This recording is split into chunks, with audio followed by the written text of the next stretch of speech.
આપણી સંકલ્પ ન્યૂઝ ચેનલને સબસ્ક્રાઇબ અને લાઇક કરો, બેલ આઇકન દબાવો જેથી આવનાર ન્યૂઝ અપડેટ્સની નોટિફિકેશન આપના મોબાઈલ પર સૌથી પહેલા પહોંચે. Like, subscribe and share the video.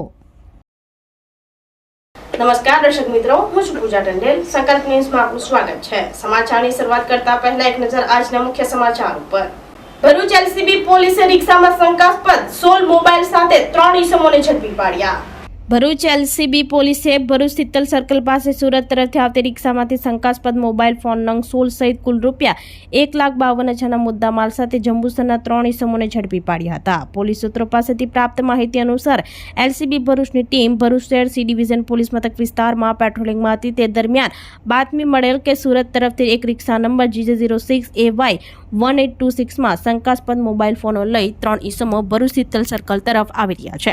બાતમીના આધારે ભરૂચ શહેરના શીતલ સર્કલ ખાતેથી 3 ઈસમો પાસેથી અલગ અલગ કંપનીના મોબાઈલ ફોન નંગ 16 મળી આવતા તેઓ પાસેથી મળી આવેલ મોબાઈલ ફોનોના બિલો રજૂ કરવા જણાવતા પકડાયેલ ઈસમોએ ગલ્લા તલ્લા કરી ઉડાવ જવાબ આપી કોઈ સંતોષકારક હકીકત નહીં જણાવતા પોલીસે 1.02 લાખના 16 મોબાઈલ કબજે કર્યા હતા તથા એક રિક્ષા સહિત કુલ રૂપિયા 1,52,000નો મુદ્દામાલ કબજે કરી ભરૂચ શહેર સી ડિવિઝન પોલીસ સ્ટેશનમાં સોંપવામાં આવ્યો હતો. વધુ તપાસ પોલીસે હાથ ધરી હતી.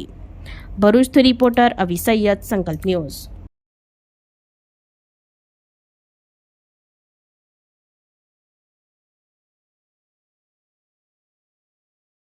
પારડી વલસાડ સહિતના ઋષિકુમારોએ કૃષ્ણશંકર શાસ્ત્રીજીની 22મી પુણ્યતિથિએ કાર્યક્રમમાં પોતાના સ્મરણો રજૂ કર્યા. શ્રી ભાગવત વિદ્યાપીઠ અમદાવાદ 16 વિદ્યાપીઠ તેમના અધ્યાપક સંસ્થાપક કૃષ્ણશંકર શાસ્ત્રીજીની 22મી પુણ્યતિથિ હતી, જેમાં ભણેલા ઋષિકુમારોએ ભેગા મળીને શ્રી દાદાજીની પુણ્યતિથિ ઉજવી ધન્યતા અનુભવી હતી. પૂજ્ય શ્રી દાદાજી એટલે કે સુખદેવજી વ્યાખ્યા આપે તો કંઈ ખોટું નહીં. પૂજ્ય કૃષ્ણશંકરજી શાસ્ત્રી જેઓ નડિયાદ પાસેના સાધી ગામના વતની હતા, તેઓએ બ્રાહ્મણ બાળકોને સંસ્કૃત ભણવા માટે વિદ્યાલય ખોલી હતી. ત્યાં આરોગ્ય માટે નિરામય પણ છે, સ્કૂલ પણ છે, ગૌશાળા પણ છે, વિશાળ ભગવાન રસરાજની મૂર્તિ મંદિર પણ છે. રમેશભાઈ ઓઝા હોય કે મોરારી બાપુ હોય, શરદભાઈ વ્યાસ, આ બધા જ દાદાજીના પગલે અને તેમની સલાહ લેતા હતા, કેમ કે દાદાજીએ શ્રીમદ ભાગવત પિયુષ લખ્યું અર્થ સાથે. જ્યોતિષી અને સ્વાધ્યાય મંડળના નિયામક ભાવેશભાઈ જોશીએ જણાવ્યું હતું કે હું પણ 14 વર્ષ પાઠશાળામાં ભણ્યો છું. આવી અનેક પાઠશાળામાં હાલમાં 16 ભણેલા ઋષિકુમારો ગુરુજી તરીકે સંસ્કૃત ભણાવે છે. આ 22મી પુણ્યતિથિ નિમિત્તે 700 ઋષિકુમારો સાધુ સંતો આવ્યા હતા. 16ના કૃષ્ણશંકર શાસ્ત્રીજીને ભારત રત્ન આપવો જોઈએ, કેમ કે પોતે એક વિદ્વાન, સુદામા ચરિત્ર જેવું તેનું વર્ણન અને વર્તન છે, તેથી તે એક રત્ન હતા. આ કાર્યક્રમમાં મહામંડલેશ્વર અખિલેશ દાસજી, દિલીપ દાસજી, ભાગવત ઋષિ મોહનદાસ બાપુ, ઋષિ ભારતી બાપુ, શાસ્ત્રી કૌશિકભાઈ જોશી, ગૌભક્ત ચૈતન્ય, ભાવેશભાઈ જોશી, જિગ્નેશભાઈ ઠાકર, ભોલ મહારાજ, ભરતભાઈ વગેરે ઋષિકુમારોએ વ્યવસ્થા કરી હતી.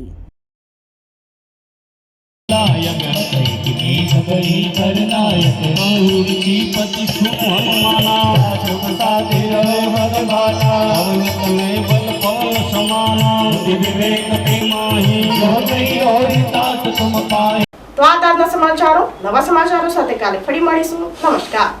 આપણી સંકલ્પ ન્યૂઝ ચેનલને સબસ્ક્રાઇબ અને લાઇક કરો, બેલ આઇકન દબાવો જેથી આવનાર ન્યૂઝ અપડેટ્સની નોટિફિકેશન આપના મોબાઈલ પર સૌથી પહેલા પહોંચે. Like, subscribe and share the video.